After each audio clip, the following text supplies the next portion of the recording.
Bismillahirrahmanirrahim. Assalamualaikum warahmatullahi wabarakatuh. Allahumma salli ala sayyidina Muhammad. Apa khabar semua sahabat-sahabat saya yang dirahmati Allah Ta'ala sekalian, kepada semua jemaah saya yang saya sayangi, yang dirindui oleh Allah SWT dan juga dikasihi oleh Rasulullah sallallahu alaihi wasallam. Jadi hari ini saya nak bagi sedikit, iaitu petikan ataupun sedikit doa, ya, bila mana doa paling makbul sekali dalam hadis Nabi sallallahu alaihi wasallam ketika Nabi selepas solat, iaitu ketiga tahiyat akhir. Apa yang Nabi doa, tuan-tuan? Tonton sampai habis dan tengok intro saya. Jumpa lagi. Tonton sampai habis.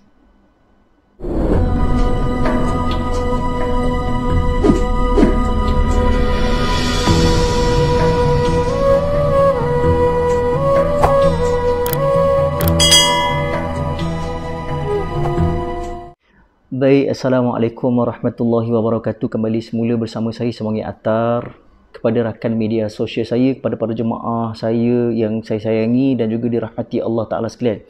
Okey, hari ini saya nak bagi sedikit petikan doa ataupun secepis doa yang paling makbul sekali ketika bila mana Nabi, seusai Nabi solat, Nabi akan berdoa yang Nabi lazimi baca doa ni.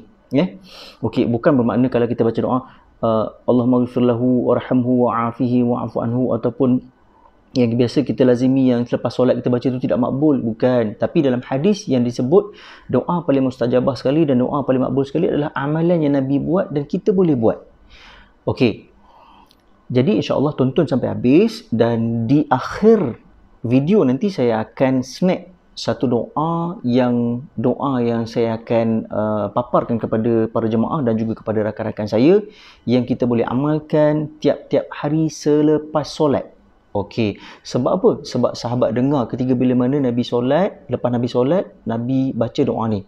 Sebenarnya tuan-tuan dan para sahabat yang dirahmati Allah Ta'ala sekalian, doa paling mustajabah sekali dalam hadis Nabi tahu adalah ketika kita tengah solat dan juga selepas solat. Apa dia ketika solat? Iaitu doa kita baca, iaitu Sami Allahu liman hamidah, tu pun doa, dan Al-Fatihah juga doa, dan juga doa iftitah pun doa juga. Kalau kita baca dalam keadaan yang salah, maka salahlah doa tersebut dan juga doa kita tertolak, dan kemungkinan mungkin solat kita tidak diterima oleh Allah SWT. Malang sangat, kita dah puas solat, bangun tahajud malam-malam, tapi doa tak diterima dan solat kita tidak terima. Sebab apa? Sebab kita tak belajar Al-Quran, memahami makna dan juga makhraj hurufnya salah kita baca. Okey, para jemaah dan tuan-tuan yang dirahmati Allah SWT sekalian, saya nak bagi doa ni, iaitu perlu difahami waktu-waktu doa makbul dan elok ketika solat ialah sewaktu dalam solat dan juga selepas bacaan tahiyat akhir dan juga sebelum salam. Sebelum salam ada juga doa dia.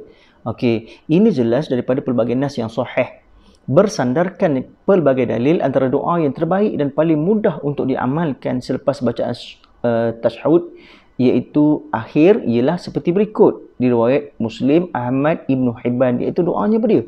Iaitu Bismillahirrahmanirrahim. Saya baca dalam keadaan slow, ya. Bismillahirrahmanirrahim. Allahumma inni a'udzubika min azabi jahannam wa min azabil qabr wa min fitnatil mahya wal mamat wa min syarri fitnatihil mahsihid dajjal ya muqallibul qulub thabit qulubana ala dinika wa ala ta'atika. Yang bermaksud, ya Allah, sesungguhnya aku berlindung denganmu daripada azab neraka jahanam dan daripada azab kubur dan daripada fitnah kehidupan dan kematian dan daripada kejahatan fitnah dajjal. Wahai Tuhan yang membolak-balikkan hati, teguhkan hati kami di atas agamamu dan ketaatan kepadamu. Okey tuan-tuan, doa ni sangat mustajabah bila kita baca. Sebab apa? Ni riwayat Muslim, Ahmad dan Ibnu Hibban. Tuan-tuan dan perempuan, para jemaah dan juga rakan YouTube yang saya rahmati Allah Ta'ala sekalian. Jadi kita perlu mohon perlindungan daripada Allah Ta'ala, daripada azab kubur, daripada fitnah kehidupan dan kematian. Fitnah kehidupan apa dia? Bila kita buat satu perkara, orang akan fitnah pada kita. Kita buat baik pun orang fitnah juga, apatah lagi kalau buat jahat. Tapi janganlah sesekali kita buat jahat, dia akan mendatangkan fitnah yang besar pada kita. Nak mati pun ada fitnah juga, ya. Bila kita dalam kubur pun ada fitnah, dan juga bila kita hidup lama, tiba-tiba akhir zaman esok akan muncul Dajjal, dan takut kena fitnah Dajjal. Untuk elakkan fitnah Dajjal tu kita mohon doa ni. Ya. Okey, doa yang kedua pula iaitu yang Nabi biasa baca iaitu Bismillahirrahmanirrahim. Ni riwayat Muslim.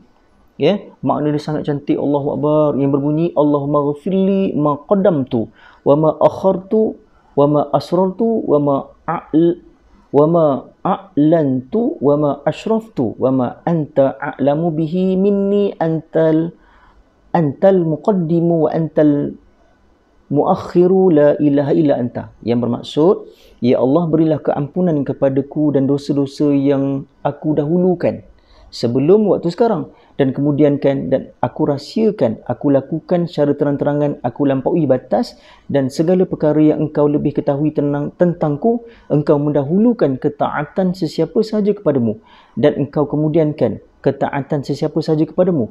Tuhan, tiada Tuhan melainkan engkau. Ni riwayat Muslim. Dua doa ni paling mustajabah sekali ketika bila mana kita doa selepas seusai solat ataupun ketika kita selepas tahiyat akhir. Amalkan doa ni sebab tuan-tuan, kita kena ada satu amalan dalam diri kita sendiri. Amalan zikir, amalan doa sebelum tidur, amalan bangun tahajud. So kita perlu berdoa, dan satu amalan yang orang kata bila kita istiqamah dengan amalan tersebut, dia akan beri keberkatan dan juga fadilat kepada kita. Ya. Saya ulang balik, antara dua doa yang Nabi biasa doa dalam hadis ni disebut, iaitu dua doa ni Nabi tak pernah tinggal, iaitu Allahumma inni a'udzubika min azabi jahannam wa min azabil qabr wa min fitnatihil mahya wal mamat wa min syarri fitnatihil masihid dajjal ya muqallibal qulub thabbit qulubana ala dinika wa ala ta'atika. Ya Allah, sesungguhnya aku berlindung denganmu daripada azab neraka jahanam, dan daripada azab kubur, dan daripada fitnah kehidupan dan kematian, dan daripada kejahatan fitnah Dajjal. Wahai Tuhan yang membolak-balikkan hati, teguhkan hati kami di atas agamamu dan ketaatan kepadamu. Ni riwayat Muslim, Ahmad dan juga Ibnu Hibban.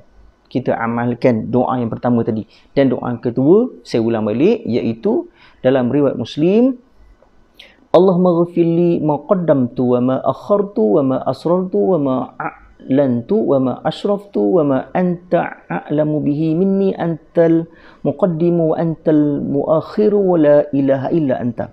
Ya Allah, berilah keampunan kepadaku pada dosa yang aku dahulukan sebelum waktu sekarang, aku kemudiankan, aku rahsiakan, aku lakukan secara terang-terangan, aku lampaui batas, dan segala perkara yang engkau lebih ketahui tentangku.